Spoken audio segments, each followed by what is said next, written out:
So I'll be sure Kim's first husband, that's Kim Porter, and only husband, says the book is fake. The book, Kim's Lost Words, A Journey for Justice from the Other Side, is fake. Most of us suspected that anyway. And let me say something, my people, Black people. Why do we allow people to come in and dupe us so easily? Like, they can make the quickest dollar as long as they can come to this community. But anyway, so let's get into what I'll Be Sure is saying. Now, before we get into that, people are calling him out. I'll Be Sure. They're saying that when you originally learned that this same author was about to publish Kim's book, you were all for it because you wanted Diddy to be exposed. But now that the book is out and you realize that you were implicated, maybe implicated is not the correct word, that she wrote that you and Diddy were having sex. Now you're saying it's fake, fake, fake, fake, fake. But anyway, so let's read what is on the Neighborhood Talk. So they say, I'll Be Sure says Kim's Lost Words memoir is fake and was released by a PR team that is trying to protect themselves for their alleged involvement in Kim's death. That's a big accusation.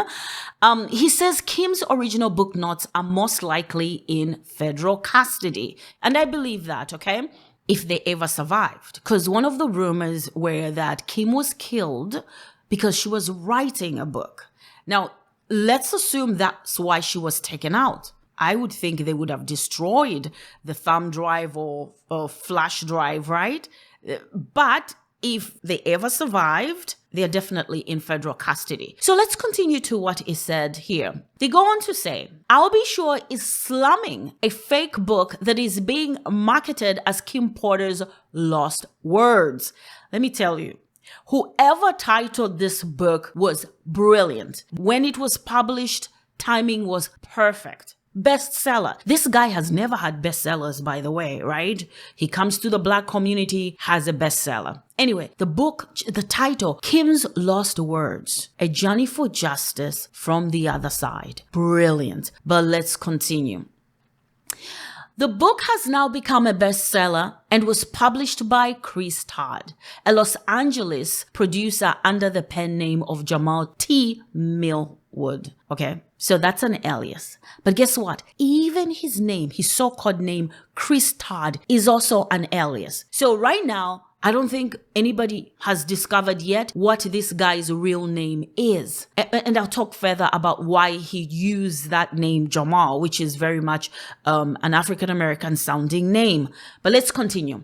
Al admits that Kim was working on a book and alleges that her computer and mobile devices, which contained her original book notes, were stolen. Al says he knew the memoir was fake because it alleged that he and Kim were having a sexual relationship before she died, which they weren't, right? He did not sleep with Kim. Al believes that an aggressive PR team published the fake book to protect themselves and the people who worked alongside Kim that allowed her to allegedly be used, and possibly taken out. He goes on to say it is evident that Kim's potential to expose the realities of her personal uses, being drugged and trafficked and human, she was privy to, akin to the brave actions of Cassie, posed a threat to those profiting from such heinous activities. Then he goes on to say, check all who text messages. That's not properly written, but I'll go on to say, check all whose text messages of those who serve in a PR capacity, as they have brilliantly and underhandedly crafted this fictitious story to service a personal vendetta. Al says he spoke to Kim a few days before she died, and she was in great health. So once again, he's saying Kim Porter was taken out, okay? He's saying don't believe that pneumonia story, okay? Al claims he has survived multiple attempts on his life. He believes Kim's original book notes are already in the custody of police. He is urging everyone to pray for their children. I mean, yeah.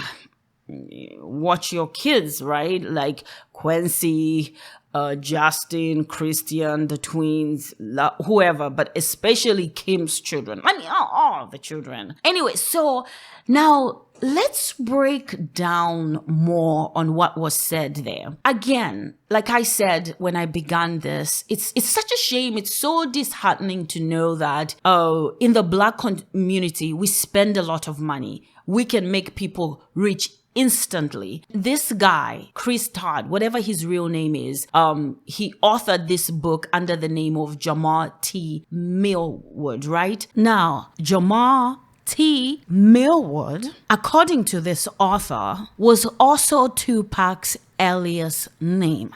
That's what he explained when he did an interview with Nyla on YouTube, I believe 2 to 3 days ago, or just when the book dropped. So this guy thinks of himself as that important that he decides to use an alias that he believed Tupac used as well. But do you know why he used the name? He used the name to disguise himself, to make the story more credible. Once they see that name on the book authored by someone called Jamar, immediately we think, a Black person wrote this book, therefore it must have been somebody who knew Kim or was close to Kim, therefore everything in the book is true. In my opinion, this wouldn't have been bestseller if people really knew the identity of the author. But not only the identity as in his race, but also his character and history and scandals that he likes to attach himself to.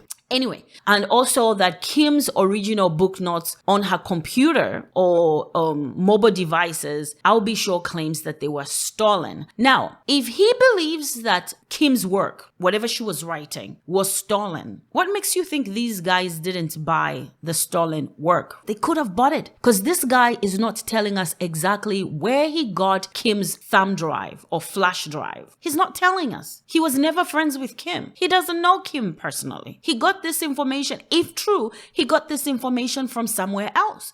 Could it be from the people that stole from Kim Porter, right? Anyway, the published memoir contains, allegations of sexual relationships between Albie Shaw and Kim Porter, but not only that, also between Diddy and Albie Shaw, right? In that memoir, it says that at some point, Kim Porter was kind of pressured to have a threesome with Diddy and Kim and Albie Shaw. So then she says, one time she gets back home and she finds Albie Shaw and Diddy at home.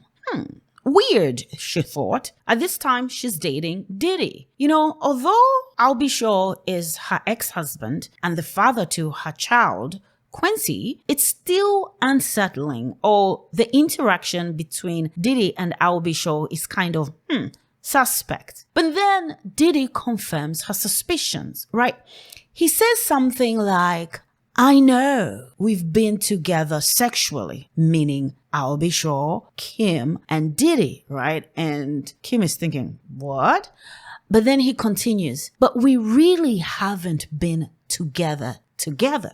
So Diddy's basically saying, I've been with Kim and how you've been with Kim. So that's how we've been together sexually, right? But we need to do a threesome. And Kim says, no. Diddy, hell no. What are you talking about? But then she's surprised that Albie Shaw is fine with it. And he's going along with what Diddy is saying. She feels pressured. She agrees. But during the threesome, it feels absolutely weird. But before we get to the threesome, she said she didn't want to do it because she didn't want to ruin the relationship she was building with Diddy or destroy the relationship she had with her ex-husband and the father of her child. But anyway, she's pressured into it. So they're having this threesome and it's just weird.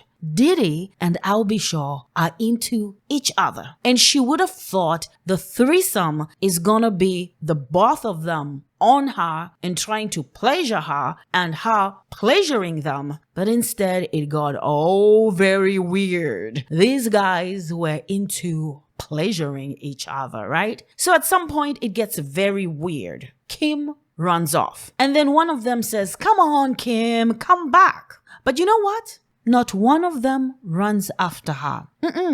They decide to finish what they're doing there. And Kim says, oh my God. So that threesome, it was Diddy trying to get with Al Bishaw. And guess what?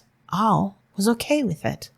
Now, you saw from what we read and what Al allegedly said, right? He said the memoir is fake because it claims that he and Kim were having sexual relations before she died. He doesn't touch on the other allegations in the memoir that he and Diddy have slept together. So are those true? Or is that too much rubbish to address, right? Some things are so ridiculous that you don't want to give them life by addressing them. And I believe that's what he's doing. It's like, believe what you want. He knows he never slept with Diddy and he's not going to address that.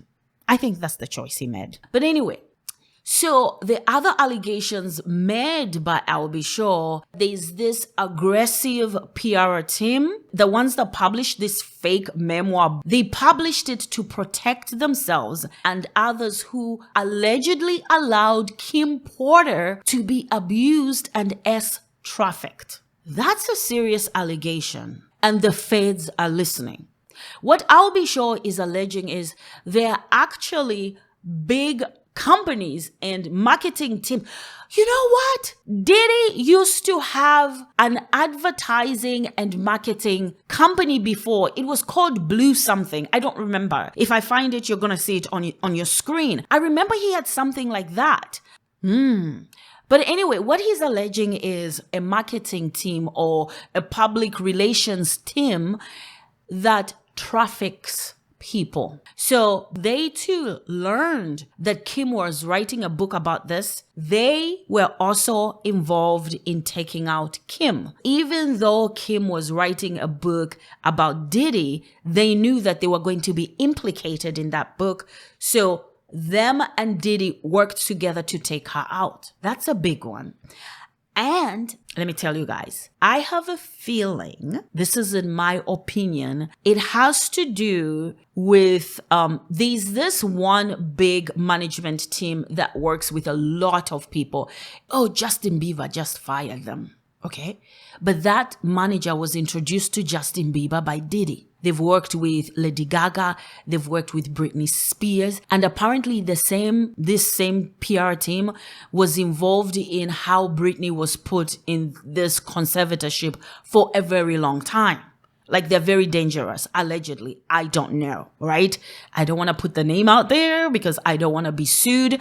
But if you look into it, also remember that in Rodney Jones' lawsuit, he says that there was an accountant that was responsible for paying the S workers. She would pay them with cash because some didn't, take, wire payments. They just needed cash. And her name was something Green. It's been a while. But she would pay the S workers either with cash or wire transfers, right? That same accountant worked for the same PR team that was working for Justin Bieber. The one Justin Bieber recently fired, just recently. They've worked with Diddy. They were the ones who worked with Britney Spears' father to put Britney Spears in conservatorship and allegedly steal millions from Britney Spears. Okay? Guys, I don't know. Okay? These are all alleged things, but it's all gonna come out. Okay? And this organization, it's a marketing, PR, finance, they manage almost everything. It's headed by a white woman. Listen, I'm not going to go further into that. Maybe it's a different video for that. But it's all connected. And that's what he's trying to say, right? It's all connected.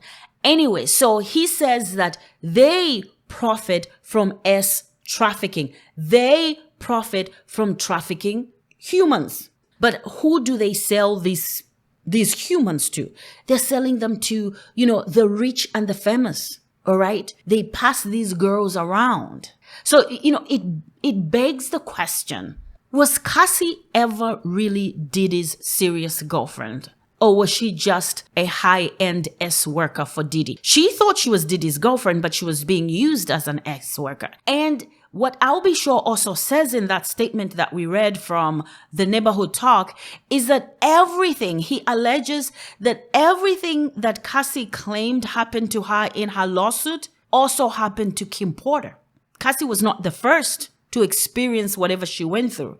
It also happened to Kim Porter. And Kim Porter would have been the first had she not been taken out to expose Diddy. But they took her out. Guys, this is deep, okay? Anyway, so he goes on to say he spoke to Kim a few days before her death and claims she was in good health, right? He believes Kim's original notes have already been taken by, the feds. He alleges he survived several attempts on his life. We know that he alleges that he had been poisoned, right? He was a healthy man and suddenly he fell sick. But anyway, so let's go to the author of this Kim's memoir, right? This guy, Chris Todd, his pen name for Kim's book is Jamal T. Millwood. He says that he has to use aliases because he doesn't want people to come for his family, right? Because, in my opinion, because of all the mess he does. This guy,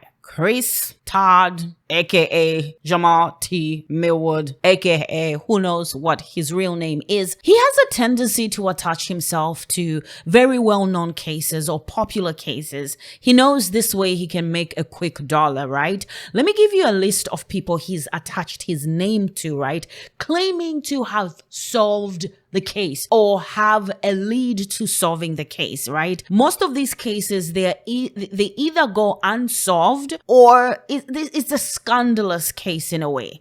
O.J. Simpson, J.F. Kennedy, Jeffrey Epstein scandal, Natalie Wood's death. I think this was a famous Hollywood celebrity. John Benet Ramsey's case, Aaron Hernandez's case, and the Zodiac killer's case.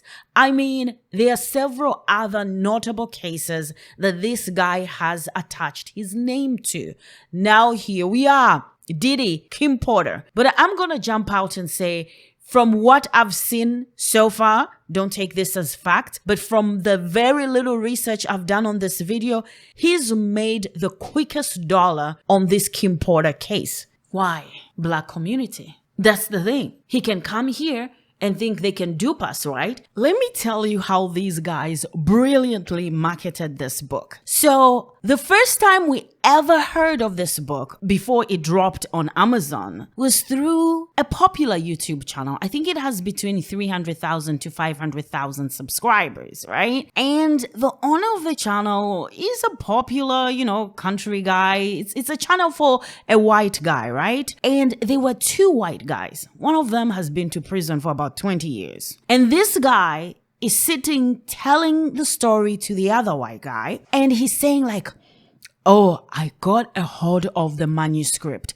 I read this manuscript months ago. I read it sometime in March at the beginning of this year. Kim Porter's words. Oh my God. And he's telling us bits and parts of what he read from the manuscript. But he's telling us that he doesn't know the author. He got this through a friend of a friend. And then he says the author has been afraid to publish this book or Kim's words because of how powerful Diddy is. Now that Diddy has been arrested, I think he's going to publish this book. It's going to blow your minds. And maybe people will see just why Kim was taken out. She knew a lot. She was going to expose a lot of people. You know how the mind is working, right? FOMO, fear of missing out. And then he's like, let me check. Oh, yes, he dropped the book. He dropped the book. He just dropped the book. Oh my God. I don't know how long it's going to be up, right? So we're all like, oh my God, I got to get this. People ran to this book. And then what did the author, Chris Todd, Jamal, whatever his name is, he starts to, because in my opinion, he's not a credible guy. He couldn't go to the national networks, the CNN or any TV networks to promote his book. But he needed us to know about the book. So what did he do? He wants to go and sell his book. And the best place to be is where? The black tea sector. So he's looking for anybody who was live, black YouTubers, right? he tried about 3 to join their live, and all 3 dropped him. These were his own words on Nyla's live. But Nyla accepted him. She took him up, but he refuses to show us his face, right? He says he has to protect himself. It is during that live that he says he decided to use Jamar T. Millwood because that's an alias that Tupac used to use. Because he was asked by Nyla, what's with the name, And that was his explanation. But he's hiding not only because he doesn't want to be found out, but he's acting as if he's scared because there are too many people named in this book and I'm scared. And of course, that plays on our psyche. Ooh, they must be a lot Kim Roth. Baby, we are learning that it's fake. So anyway, that's all I wanted to bring for you guys. I hope you enjoyed this video. Don't forget to like, share, subscribe. Until our next one. Bye, guys.